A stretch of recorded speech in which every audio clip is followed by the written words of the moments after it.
Assalamualaikum warahmatullahi wabarakatuh. Perkenalkan, nama saya Rauda Hidayat.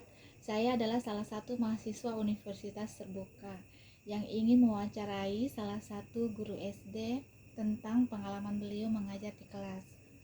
Assalamualaikum Ibu. Waalaikumsalam. Ibu, saya boleh tanya-tanya sebentar. Hal yang ingin saya tanyakan, bagaimana supaya model pembelajaran saya di kelas lebih bermakna buat siswa. Baik, tentu boleh. Saya senang sekali kalau kita bisa sharing. Ada lagi bingung soal apa? Jadi begini Bu, saya pakai model inquiry di kelas, tapi kadang saya merasa kalau siswa saya itu cuma mengikuti kegiatan saja tanpa benar-benar paham atau merasakan prosesnya. Bagaimana ya Bu caranya supaya mereka benar-benar masuk ke dalam pembelajaran, pengalaman belajar itu? Nah, itu memang tantangan utama ya, Dek. Kalau saya biasanya mulai dari membuat pertanyaan yang benar-benar dekat dengan kehidupan mereka. Misalnya, waktu belajar tentang pencemaran air, saya ajak mereka berbicara dulu atau mengobrol santai bersama mereka di sungai-sungai dekat rumahnya.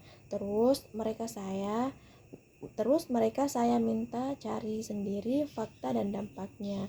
Bukan cuma saya yang menjelaskan. Wah, jadi mereka terlibat sejak awal ya Bu? Iya, betul sekali. Terus selama proses, saya banyak mengajak mereka berdiskusi terbuka, biar mereka berpikir sendiri. Kadang saya sengaja memberi pertanyaan jebakan yang bikin mereka debat atau penasaran. Yang penting mereka tidak sekedar mengikuti langkah tapi aktif berpikir juga. Menarik sekali ya Bu. Saya jadi ingin kepikiran buat menghubungkan topik sama kondisi yang ada di sekitar mereka juga. Nah, terus kalau soal penilaiannya Bu, bagaimana? Saya juga ingin mau bertanya soal itu. Kenapa rubrik penilaian itu penting sekali? Bukannya nilai angka saja sudah cukup? Ya. Kadang memang kita berpikir ya nilai akhir itu yang penting, tapi pengalaman saya setelah bikin rubrik yang detail dan jelas, siswa jadi lebih mengerti ekspektasi saya. Misalnya, kalau saya bilang presentasi bagus, mereka mengerti yang dimaksud itu suara jelas, isi runtut, dan data yang akurat. Jadi mereka mengetahui standar yang diharapkan begitu. Eh, Iya, bahkan mereka bisa refleksi sendiri. Saya pernah kasih rubrik ke siswa sebelum mereka mulai proyek, di mana hasilnya lebih rapi, dan waktu memberi umpan balik pun jadi lebih adil dan mudah. Tidak ada lagi yang bilang, kok ibu saya dapat 80 padahal sudah usaha. Wah, jadi langsung ingin mencoba juga. Pasti lebih menarik ya untuk mengoreksi tugas-tugas mereka. Betul, dan yang paling terasa itu siswa jadi lebih percaya proses belajarnya. Mereka tahu apa yang dinilai, bukan sekedar bekerja terus lalu berharap nilainya bagus. Satu lagi nih Bu, waktu saya mengajar konsep baru yang memakai alat bantu, saya sering kehabisan waktu. Ada yang belum sempat mencoba, tapi pelajaran sudah habis. Ibu biasa bagaimana cara mengaturnya?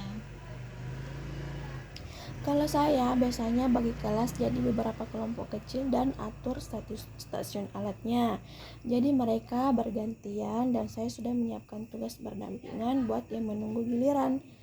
Kadang juga saya rekam video pendek cara pakainya, jadi mereka bisa lihat dulu sebelum praktik.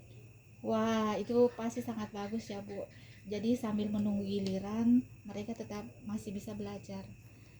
Betul sekali, dan saya juga perhatikan durasinya. Kalau alatnya butuh waktu lama, saya kadang pecah jadi 2 sesi. Sesi pertama fokus ke pemahaman konsep, sesi kedua ke praktik, biar tidak buru-buru dan semuanya punya waktu untuk mencoba. Masuk akal sih Bu. Saya sering memaksa selesai dalam waktu pertemuan, padahal akhirnya jadi tidak maksimal. Nah, itu kalau kita rancang alokasi waktunya fleksibel, siswa juga lebih santai dan hasilnya lebih baik. tidak sekedar untuk mengerjakan saja karena takut kehabisan waktu. Terima kasih banyak ya Bu atas waktunya. Apa yang Ibu sudah sampaikan ke saya sepertinya daging semua. Masya Allah. Terima kasih ya Bu sekali lagi. Iya, sama-sama. Saya juga sangat senang bisa berdiskusi. Kalau misalkan ada ide yang lain, nanti kabari saja, kita bisa saling belajar bersama. Terima kasih ya Bu. Iya, sama-sama. Nah, itulah percakapan saya sama Ibu Dila.